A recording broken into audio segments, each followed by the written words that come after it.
Hello, જય શ્રી કૃષ્ણ. કેમ છો બધા? આઈ હોપ તમે બધા મજામાં હશો. આજે આપણે બનાવીશું કોબીજના પરોઠા, જે તમે બ્રેકફાસ્ટમાં પણ બનાવી શકો છો અને ડિનરમાં પણ, અને નાના મોટા સૌને પસંદ આવશે. તો ચાલો પરોઠા બનાવવાનું સ્ટાર્ટ કરીએ. તેનું પૂરણ તૈયાર કરી લઈશું. તો એના માટે મેં અહીંયા એક કઢાઈ લઈ લીધેલી છે. હવે આપણે એમાં 1 ટેબલ સ્પૂન જેટલું તેલ લઈ લઈશું.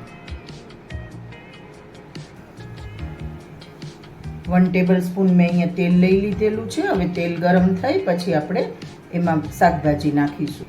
હવે આપણું તેલ ગરમ થઈ ગયું છે, તો એમાં આપણે 1/2 ટેબલ સ્પૂન આખું જીરું નાખી દઈશું અને થોડી એવી હિંગ નાખી દઈશું. અને અહીંયા મેં ડુંગળી લીધેલી છે, 2 મોટી ડુંગળી હતી, એને મેં ખમણીને લીધેલી છે. ડુંગળી આપણે ખમણીને લેવાની છે એટલે આપણને પરોઠા વણવામાં થોડું આસાન રહેશે. જો આપણે એને ઝીણી ચોપ કરીશું તો પરોઠા વણવામાં એના ટુકડા આપણને પીસ આડા આવશે, એટલે આપણા પરોઠા તૂટતા જશે. હવે એને સારી રીતે આપણે ચલાવતા રહીશું. થોડી સાતળી લેવાની છે, 2 થી 3 મિનિટ. હવે તેલ છૂટું પડવા લાગ્યું છે એટલે આપણી ડુંગળી સરસ સતળાઈ ગઈ છે. હવે મેં અહીંયા આદુ મરચાં લીધેલા છે. આદુ ખમણીને લીધેલું છે અને મરચાંને એકદમ ઝીણું કટિંગ કરીને લીધેલું છે. એને એમાં સારી રીતે મિક્સ કરી દઈશું. અને અહીંયા મેં 500 ગ્રામ કોબી લીધેલી છે. કોબી પણ મેં ખમણીને લીધેલી છે, તો કોબી પણ આપણે એમાં એડ કરી દઈશું.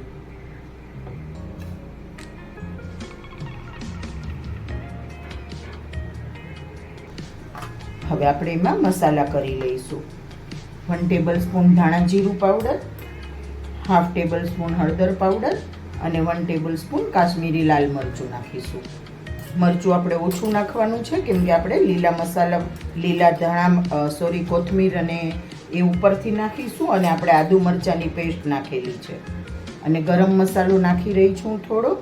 મીઠું આપણે એકદમ લાસ્ટમાં નાખવાનું છે, કેમ કે આપણી કોબીમાંથી અને ડુંગળીમાંથી પણ પાણી નીકળશે એટલા માટે.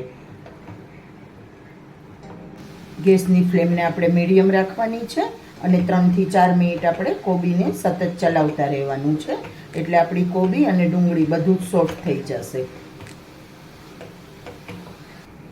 હવે કોબી સોફ્ટ થઈ ગઈ છે, તો આપણે એમાં સ્વાદ અનુસાર મીઠું નાખી દઈશું. હું અહીંયા 1 ટેબલ સ્પૂન મીઠું લઈ રહી છું. તમે કોબીના પ્રમાણે લઈ શકો છો. એને સારી રીતે એમાં મિક્સ કરી દઈશું. અને હવે આપણે પાણી રિલીઝ નહીં થાય, કેમ કે આપણે કોબીનું પાણી અને ડુંગળીનું પાણી રિલીઝ થઈ ગયું છે, અને આને આપણે સરસ સાંતળી લીધી છે, એટલે કોબી અને ડુંગળી સોફ્ટ પણ થઈ ગયા છે. હવે આપણે ગેસની ફ્લેમને બંધ કરી દઈશું અને ઉપરથી એમાં આપણે થોડી લીલી કોથમીર કાપીને નાખેલી છે.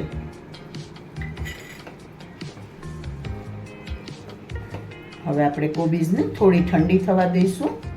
ઠંડી થાય પછી આપણે એનો લોટ બાંધવાનો છે.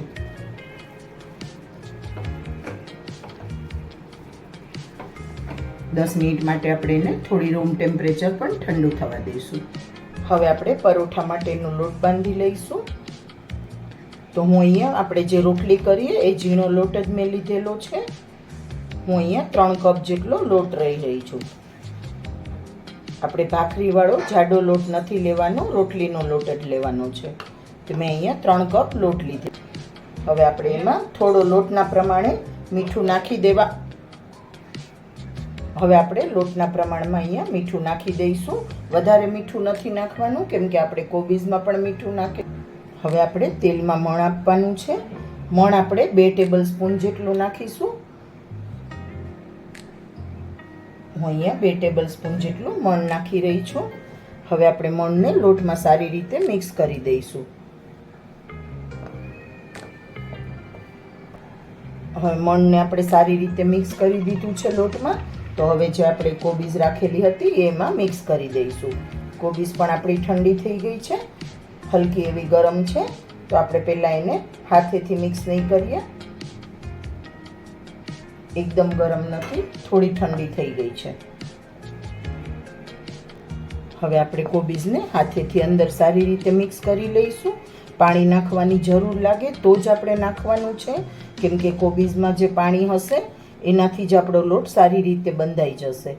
જો ન જરૂર લાગે તો પાણી બિલકુલ જ નથી નાખવાનું, નહીંતર લોટ વધારે ઢીલો થઈ જશે. અત્યારે હું બિલકુલ જ પાણી નથી નાખી રહી. આ રીતે હાથથી એમ જ મિક્સ કરી રહી છું અને લોટને ભેગો કરું છું. જો મને જરૂર લાગશે તો હું 2 થી 3 ટેબલ સ્પૂન જેટલું પાણી નાખીશ. મેં અહીંયા બિલકુલ પાણી નાખેલું નથી. આપણો લોટ એમ જ સરસ બંધાઈ જાય એમ છે, તો આપણે અત્યારે બિલકુલ જ પાણીનો ઉપયોગ નથી કરવાનો. લોટને સારી રીતે આપણે ભેગો કરી લઈશું.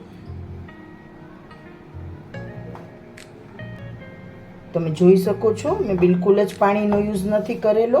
આપણો લોટ એકદમ સરસ બંધાઈ ગયો છે. બિલકુલ પાણી નાખવાની જરૂર નથી, કેમ કે કોઈ કોબીજ વધારે પાણીવાળી હોય છે, એટલે ઓછું પાણી લાગે તમને. કોબીજ તમારી ઓછી પાણીવાળી હોય તો તમે 2 થી 3 ટેબલ સ્પૂન જેટલું પાણી નાખી શકો છો.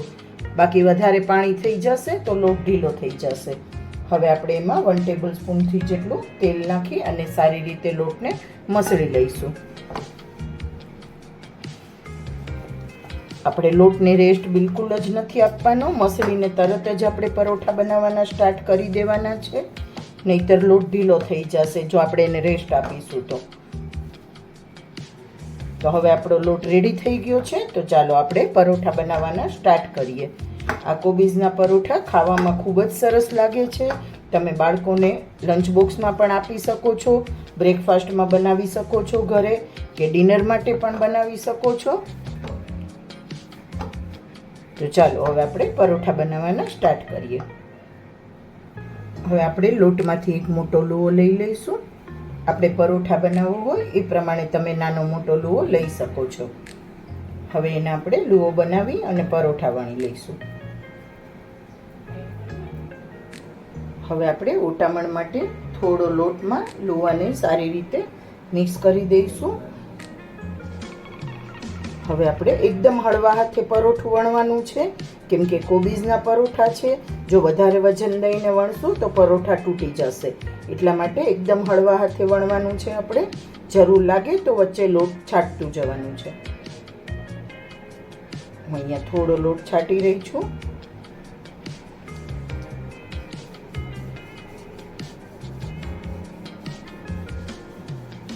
તમે જોઈ શકો છો આપણું પરોઠું સરસ વણાઈ ગયું છે. એકદમ પતલું પરોઠું નથી કરવાનું, થોડું જાડું રાખવાનું છે. અને એકદમ ગોળ જોતું હોય તો તમે કોઈ ઢાંકણની મદદથી કરી શકો છો. મેં આ રીતે આટલું જાડું રાખેલું છે પરોઠું. અહીંયા મેં તવી ગરમ મૂકી દીધી છે, તો હવે આપણે પરોઠાને તવીમાં હવે તવી ગરમ થઈ ગઈ છે, તો આપણે પરોઠાને તવી પર નાખી દઈશું. ગેસની ફ્લેમને આપણે મીડિયમ રાખવાની છે. હવે આપણે પરોઠાને બીજી બાજુ પલટાવી લઈશું. તમે તેલમાં પણ બનાવી શકો છો, પણ હું અહીંયા બટરમાં બનાવી રહી છું. બટરમાં, તેલમાં કે ઘીમાં, જેમાં તમને પસંદ હોય એમાં તમે બનાવી શકો છો. પણ હું અહીંયા બટર નાખી રહી છું. અને બટરમાં કોબીજના પરોઠાનો ટેસ્ટ ખૂબ જ સરસ આવે છે. અને બાળકોને એમ પણ બટરવાળી વસ્તુ વધારે પસંદ આવે છે. હવે આપણે પરોઠાને બીજી બાજુ બદલાવી લઈશું અને બીજી બાજુ પણ બટર લગાવી દઈશું.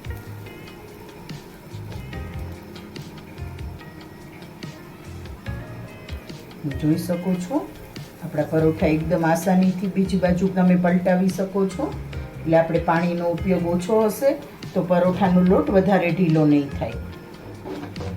અને જો તમને વધારે લોટ ઢીલો થઈ ગયો છે એવું લાગતું હોય તો તમે થોડો કોરો લોટ ઉપરથી 1 કે 2 ટેબલ સ્પૂન જેટલો નાખી શકો છો. આ જ રીતે આપણે ગોલ્ડન બ્રાઉન થાય બંને સાઈડ એ રીતે પરોઠાને શેકી લેવાના છે. બટર તમને પસંદ હોય એ પ્રમાણે તમે ઓછું વધારે લઈ શકો છો.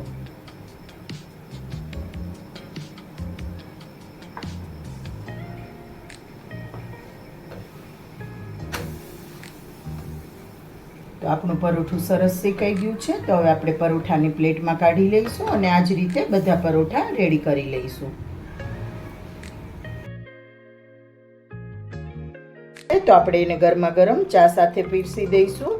તમે ચા સાથે પણ ખાઈ શકો છો, દહીં સાથે પણ ખાઈ શકો છો અને ગ્રીન ચટણી સાથે પણ લઈ શકો છો. તમને જે પસંદ હોય એની સાથે. મસાલા દહીં સાથે પણ ખૂબ જ સરસ લાગે છે. તો મારી આજની પરોઠાની રેસીપી ગમી હોય તો મારા વિડીયોને લાઈક, શેર અને કોમેન્ટ જરૂરથી કરજો ફ્રેન્ડ્સ. મારી ચેનલ પર નવા હોય તો સબસ્ક્રાઈબ જરૂરથી કરજો. ચાલો બધા ગરમા ગરમ પરોઠા ખાવા આવી જાઓ.